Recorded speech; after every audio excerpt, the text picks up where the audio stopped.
अस्सलाम वालेकुम guys, hope you are doing well. I am Mohammad Tayyab and हमने जो है ना वो कॉन्टैक्ट एक्ट 1872 को शुरू किया हुआ था। 6 to 7 लेक्चर हम ऑलरेडी डिस्कस कर चुके हैं। वो चीज़ें बेसिक है, ठीक है। तो आप पहले उनको अंडरस्टैंड करिए, देन फिर आपको जो है ना वो इस लेक्चर की अच्छे से समझ आ जाएगी। देखिए, मैं पहले जैसे कि बता चुका हूँ कि पहले आप जो है ना बेसिक समझिए ताकि आपको इस लेक्चर की समझ आए, ठीक है। डिस्चार्ज ऑफ कॉन्ट्रैक्ट, देखिए पहले एक कॉन्ट्रैक्ट क्रिएट होगा तब भी वो कॉन्ट्रैक्ट डिस्चार्ज होगा, ठीक है। तो एक्चुअली कॉन्ट्रैक्ट किसको कहते हैं, ये हम पहले 5-6 लेक्चर से डिस्कस करते आ रहे हैं, ठीक है। अब हम बेसिकली ये करेंगे। देखिए, हमने पहले पढ़ा कि ऑफर एक्सेप्टेंस, फिर हमने पढ़ा कि कॉन्ट्रैक्ट के एसेंशियल यानी कि एक कॉन्ट्रैक्ट के लिए क्या क्या चीज़ें होनी चाहिए, कंडीशनल कॉन्ट्रैक्ट्स, ये सारी चीज़ें जो है ना वो हम बेसिक पढ़ी, ठीक है। बेसिकली सेक्शन 75 तक जो है ना वो ये कॉन्ट्रैक्ट की बेसिक चीज़ें हैं, ठीक है। उसके बाद जो है ना डिफरेंट जो है ना वो नेचर ऑफ कॉन्ट्रैक्ट बताया है कि कॉन्ट्रैक्ट जो है ना वो थ्रू बेलमेंट जो है ना वो हो सकता है, एजेंट, एजेंसी कॉन्ट्रैक्ट के वाले से, ठीक है। तो ये चीज़ें बताई हैं, ठीक है। आज हम पढ़ेंगे कि कैस कब किन जो है ना वो सिनेरियोज में, किन सर्कमस्टांसिस में कौन से मूड्स हैं जब जो है ना वो कॉन्ट्रैक्ट डिस्चार्ज होता है, ठीक है। डिस्चार्ज का मतलब ये होता है टर्मिनेट होना, ठीक है। यानी कि जो कॉन्ट्रैक्चुअल ओब्लिगेशन है ना पार्टीज़ की, देखिए जब भी एक कॉन्ट्रैक्ट क्रिएट होता है तो पार्टीज़ के जो है ना वो ओब्लिगेशन होती हैं कि वो पार्टीज़ उनको परफॉर्म करे, ठीक है। राइट्स एंड ओब्लिगेशन क्रिएट हो जाती है। डिस्चार्ज का मतलब ये होता है कि वो राइट्स और ओब्लिगेशन बिटवीन द पार्टी जो है ना वो ख़त्म हो जाएंगी, ठीक है। इसको हम डिस्चार्ज कहते हैं। टर्मिनेट करना यानी कि कॉन्ट्रैक्ट को टर्मिनेट, ख़त्म कर देना, ठीक है। राइट्स और ओब्लिगेशन को ख़त्म कर देना, that's is a discharge of contract. Different process हैं, ब्रीच थ्रू म्यूचुअल एग्रीमेंट भी कर सकते हैं, इम्पॉसिबिलिटी, ऑपरेशन ऑफ लॉ, ये सारी चीज़ें जो है ना हम नेक्स्ट डिस्कस करेंगे डिटेल से, ठीक है। अभी बस इतना समझ लीजिए कि कॉन्ट्रैक्ट डिस्चार्ज का मतलब ये होता है कि जो राइट्स एंड ओब्लिगेशन क्रिएट हुए हैं दोनों पार्टीज़ के दरमियान उसको ख़त्म कर देना, ठीक है। इसके रेलिवेंट जो प्रोविजन है basically section 37 of contract act, 38, 62 और 63 जो है ना बेसिकली इससे डील करते हैं। अगर हम इसके मीनिंग को पढ़ें तो बेसिकली ब्लैक्स लॉ डिक्शनरी जो कहती है वो ये कहती है कि discharge mean the act extinction of an obligation, कि डिस्चार्ज मीन के ऐसा एक्ट जिसको जो है ना एक्सटेंड कर दिया गया कि वो अपनी ओब्लिगेशन ना परफॉर्म करें, such as cancellation of contract, contract को कैंसिल कर देना कि वो परफॉर्म ना हो, ठीक है। या टर्मिनेशन ऑफ कॉन्ट्रैक्ट, या कॉन्ट्रैक्ट को टर्मिनेट कर देना ताकि वो मज़ीद जो है ना उसकी परफॉर्मेंस ज़रूरी नहीं है, ठीक है। अब वो थ्रू एग्रीमेंट भी कर सकते हैं, ब्रीच के थ्रू भी कर सकते हैं, ऑपरेशन ऑफ लॉ भी, इम्पॉसिबिलिटी भी, ये सारे वे हैं, ठीक है। उसके बाद प्लॉक कहते हैं कि discharge of contract take place when the rights and obligation arising between the parties comes to an end, ठीक है। कि जो कॉन्ट्रैक्ट के थ्रू पार्टीज के दरमियान राइट्स एंड ओब्लिगेशन क्रिएट हुई है ना, ठीक है, वो ख़त्म हो जाती है, एक्सटिंक्शन हो जाती है, ठीक है। That's is a discharge of contract. अब हम पढ़ेंगे कि बेसिकली डिफरेंट मूड्स, इनको हम सर्कमस्टांसिस भी कह सकते हैं, ठीक है। डिफरेंट मूड्स भी कह सकते हैं कि जब जो है ना वो एक कॉन्ट्रैक्ट डिस्चार्ज होता है, ठीक है। सब इसके बेसिकली जो है ना वो 6 मूड्स हैं जो कि मैंने यहाँ पे लिखे हैं। अगर इसके अलावा भी कोई मूड्स हुआ तो वो आप जो है ना वो खुद से लिख सकते हैं, ठीक है। फर्स्ट जो मूड है बेसिकली वो है डिस्चार्ज बाय परफॉर्मेंस। देखिए, जब एक कॉन्ट्रैक्ट बनता है तो उसका बेसिक जो इंटेंशन होती है कॉन्ट्रैक्ट की वो यही होती है कि ये कॉन्ट्रैक्ट जो है ना परफॉर्म होगा, ठीक है। तो जैसे ही एक कॉन्ट्रैक्ट परफॉर्म हो गया तो सारी बात है, एक कॉन्ट्रैक्ट जब परफॉर्म हो जाता है तो वो कॉन्ट्रैक्ट जो राइट्स एंड ओब्लिगेशन है पार्टीज़ की वो फुलफिल हो जाती है, ठीक है। और उसके बाद जो है ना वो कॉन्ट्रैक्ट ख़त्म हो जाता है, ठीक है। फॉर एग्जाम्पल, मेरा ए के साथ कांटेक्ट हुआ था कि उसने जो है ना मुझे गाड़ी डिलीवर करनी है, उसकी ऑनरशिप डिलीवर करनी है, मैं बदले में उसको जो है ना वो 20 लाख रुपया दूंगा, ठीक है। उसने मुझे गाड़ी दे दी, मैंने बदले में उसको पैसे दे दिए, ठीक है। तो ये अपने कॉन्टैक्ट खत्म हो गया। तो ये क्या होगा, ये क्या हुआ कि कॉन्टैक्ट जो है ना डिस्चार्ज हो गया थ्रू परफॉर्मेंस, परफॉर्मेंस के थ्रू जो है ना वो कॉन्टैक्ट डिस्चार्ज हो गया। इसके बेसिकली जो है ना वो दो तरह से जो है ना वो दो तरह से इसकी परफॉर्मेंस होती है। एक तो ये कि एक्चुअल परफॉर्मेंस, जो कि सेक्शन जो है ना 37 डील करता है। एक्चुअल परफॉर्मेंस में ये होता है, जैसे मैंने अभी एग्जाम्पल दी कि एक पार्टी ने अपनी राइट्स और लाइबिलिटी जो है ना वो पूरी कर ली, राइट्स और ड्यूटीज जो है ना वो परफॉर्म कर ली, तो वो जो है ना वो एक्चुअली परफॉर्मेंस हो गई, ठीक है। एक होती है ऑफर ऑफ परफॉर्मेंस, इसको हम टेंडर ऑफ परफॉर्मेंस भी कहते हैं, ठीक है। ये बेसिकली ये होता है, ये सेक्शन 38 जो है इससे डील करता है। ये बेसिकली ये होता है कि एक पर्सन जो है ना वो ऑफर करता है, ठीक है, और दूसरा पर्सन जो है ना वो उस ऑफर को परफॉर्म करने से रिफ्यूज़ कर देता है। फॉर एग्जांपल, मुझे एक पर्सन ने बोला कि मैं जो है ना वो गाड़ी लेके आऊँगा हफ्ते वाले दिन, सैटरडे वाले दिन मैं आपके पास गाड़ी लेके आऊँगा और आप मुझे जो है ना वो 10 लाख रुपए देना और मैं आपको गाड़ी दे जाऊँगा, ठीक है। वो गाड़ी लेके आया, लेकिन मैंने जब गाड़ी की कंडीशन देखी तो मैंने रिफ्यूज़ कर दिया, ठीक है। अब उसके बिहाफ पे उसने अपनी जो परफॉर्मेंस थी वो पूरी की, ठीक है, लेकिन मैंने उसको रिजेक्ट कर दिया, यानी कि मैंने उसको परफॉर्म करने से मना कर दिया।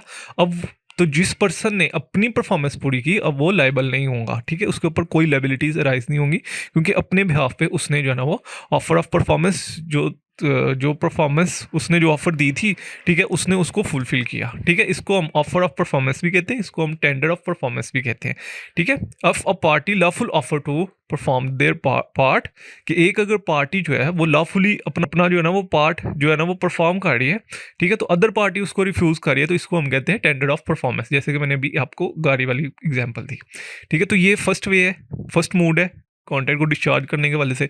दूसरा मोड ये है कि discharge by agreement. For example मेरा और सी के दरमियान जो है ना एक एग्रीमेंट हो कॉन्ट्रैक्ट हुआ था, ठीक है। अब हम दोनों ने जो है ना वो एक एग्रीमेंट किया कि जो है ना हमसे ये ऑब्लिगेशन पूरी नहीं हो रही, किया कि क्यों ना हम इस कॉन्ट्रैक्ट को कैंसिल कर दें, यानी कि जो भी राइट्स और लाइबिलिटीज़ हैं उसको ख़त्म कर दें। तो ये भी क्या हो गया कि हम दोनों ने आपस में एग्रीमेंट किया, यानी कि म्यूचुअल एग्रीमेंट, म्यूचुअल कंसर्न के साथ, ठीक है, दोनों पार्टीज़ ने आपस में एग्रीमेंट किया, म्यूचुअली एग्रीमेंट किया, ठीक है। तो ये भी बेसिकली कॉन्ट्रैक्ट जो है ना वो डिस्चार्ज हो गया। अब म्यूचुअली एग्रीमेंट के थ्रू जो है ना यहाँ पे केस ला लिख लीजिएगा 2000 CLC 1502, यहाँ पे कोर्ट ने ये हेल्ड किया था, when a party to a contract agree to substitute a new contract for the old one, कि अगर एक पार्टी जो है ना वो खुद एग्री कर रही है कि जो हमने पुराना कॉन्ट्रैक्ट किया था उसको हम सब्स्टिट्यूट कर देते हैं, ठीक है, उसमें चेंजिंग कर देते हैं या उसको ख़त्म कर देते हैं, ठीक है, तो जो वो पुराना कॉन्ट्रैक्ट है need not to be perform, उसको आप परफॉर्म नहीं करेंगे तो कोई ऑब्लिगेशन क्रिएट नहीं होगी, ठीक है। मतलब ये वो कॉन्ट्रैक्ट को हमने सब्स्टिट्यूट किया या उसमें अमेंडमेंट किए हैं, ठीक है, अगर मैं उसको परफॉर्म नहीं करता तो कोई मुझे कोर्ट में सू नहीं कर सकता। अब ये बेसिकली जो है ना वो discharge of by agreement, through agreement जो है ना वो हम कैसे कॉन्ट्रैक्ट को डिस्चार्ज कर सकते हैं। देखें, दो पार्टीज ने आपस में एग्रीमेंट किया कि जो जो हमने कॉन्ट्रैक्ट परफॉर्म किया, जो हमने कॉन्ट्रैक्ट आपस में किया था, क्यों ना उसमें चेंजिंग करें, क्योंकि अब मॉडर्न टाइम आ गया है तो उसमें चेंजिंग की ज़रूरत है, ठीक है। दोनों पार्टीज ने बैठ के जो है ना वो एग्री किया, ठीक है। तो जब दोनों पार्टीज ने एग्री किया तो अब जो पुराने वाला कॉन्ट्रैक्ट है ना, जिसको हम ओरिजिनल कॉन्ट्रैक्ट कहेंगे, पहले वाला ओरिजिनल था, ठीक है, अब अगर मैं उसको परफॉर्म नहीं करता, ठीक है, तो मुझे वो दूसरी पार्टी जो है ना वो कोर्ट में सू नहीं कर सकती, ठीक है। यही बेसिकली इसको इस केस में भी हेल्ड किया गया था और यही इस केस में भी हेल्ड किया गया।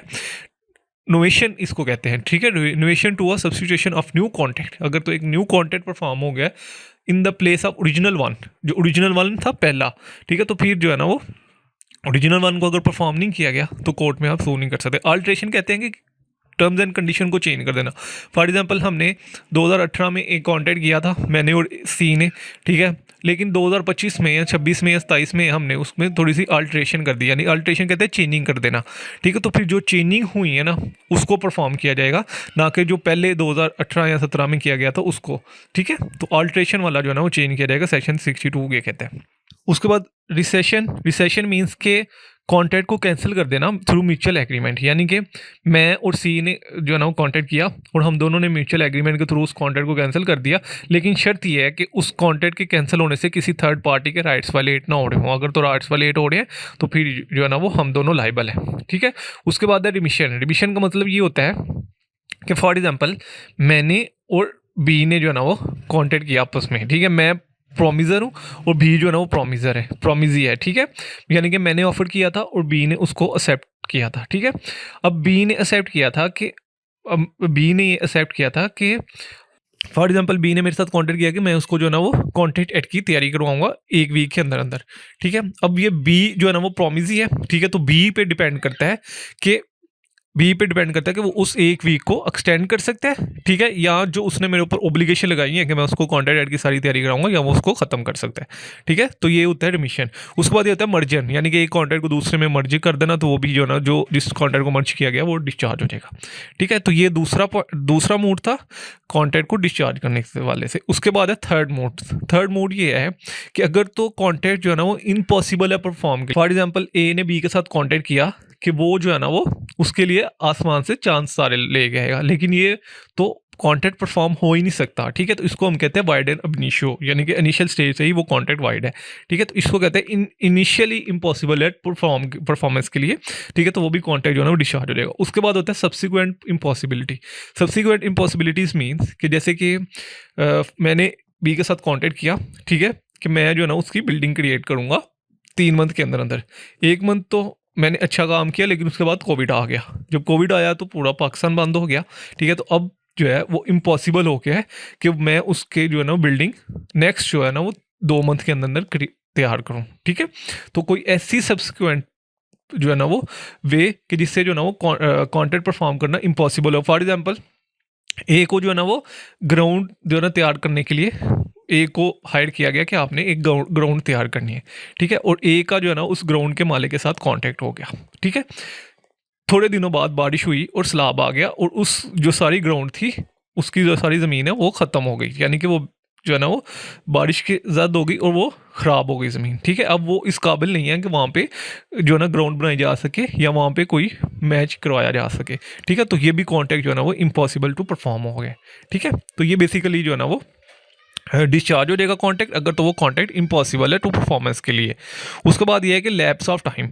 अब लैप्स ऑफ टाइम का मतलब ये है कि ए और बी ने कॉन्टैक्ट किया कि जो है ना वो ये 3 मंथ के अंदर अंदर जो है ना वो बी जो है वो उसको जो है ना गुड्स डिलीवर करेगा, ठीक है। अब यहाँ पे उसने कितने मंथ का टाइम दिया, 3 मंथ, ठीक है। तो अगर वो 3 मंथ के अंदर अंदर गुड्स डिलीवर नहीं करता, ठीक है, तो वो लैप्स ऑफ टाइम में कॉन्ट्रैक्ट खुद ब खुद डिस्चार्ज हो जाएगा, ठीक है। और इसमें बेसिकली एक और चीज़ होती है कि जब भी आप किसी के साथ कॉन्टैक्ट करते हैं ना, ठीक है, फॉर एग्जांपल मैंने बी के साथ कॉन्टैक्ट किया कि वो मुझे जो है ना वो गाड़ी डिलीवर करेगा या मुझे वो घर सेल करेगा 10 तारीख तक। अब 10 तारीख गुजर गई, उसने मुझे घर सेल नहीं किया, हमारा कॉन्टैक्ट हो गया था।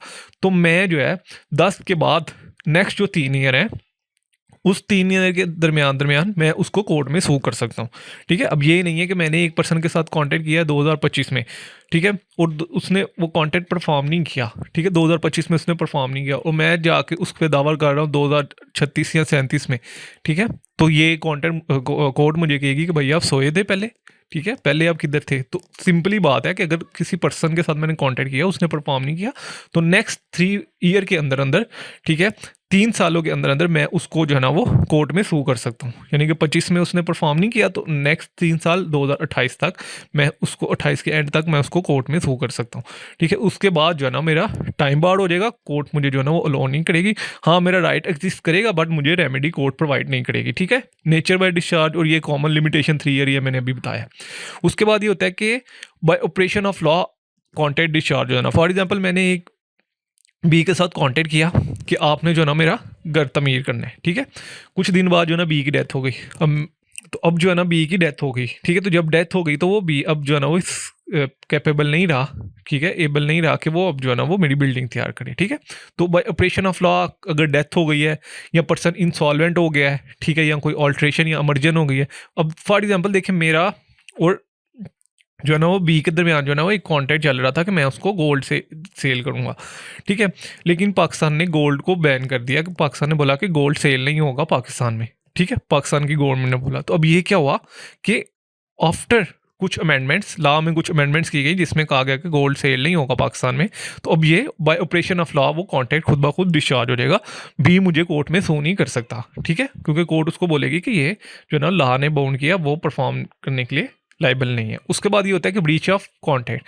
अगर एक पार्टी जो है ना वो कॉन्ट्रैक्ट को ब्रीच कर रही है, फॉर एग्जांपल मैंने बी के साथ कॉन्ट्रैक्ट किया, बी जो है ना उसको परफॉर्म नहीं कर रहा, तो सारी बात है जब ब्रीच कर रहा है यानी कि उसकी टर्म्स एंड कंडीशन को वायलेट कर रहा है, ठीक है, तो मैं उसको क्यों परफॉर्म करूंगा फर्दर, ठीक है। तो फिर ये होगा कि एक ग्रीव पार्टी है ना, यानी कि जो मुझे नुकसान हो रहा है क्योंकि बी उसको परफॉर्म नहीं कर रहा, तो मैं उसको कोर्ट में सू कर सकता हूँ, डैमेजेस ले सकता हूँ उसके जो भी मुझे नुकसान हुआ है, ठीक है।